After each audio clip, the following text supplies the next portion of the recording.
Hello guys, for the day video bubuksan natin yung papayang binigay ni J-Boxy Vlog.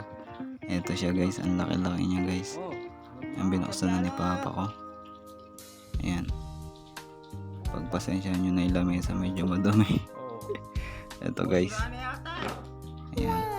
Diba? Ang laki. Ito yung puno ng papaya ni J-Boxy Vlog guys.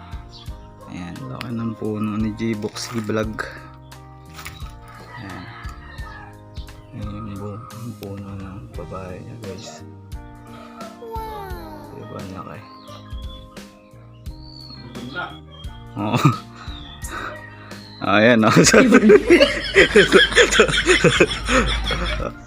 Ayan guys, bubuksan na natin dito. Yung hindi ko na na-video yung pagkuha ng papaya. Pero ayan guys, bubuksan na ni Papa. Ayan. Sabi hindi pa daw hinog, pero hinog na siya guys.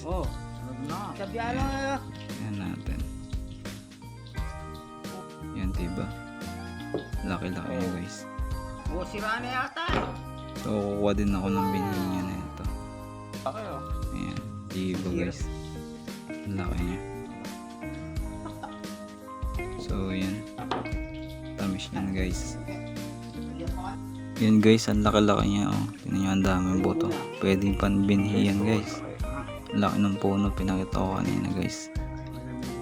Yung bunga niya malalaki pero solid talaga guys. Thanks for watching.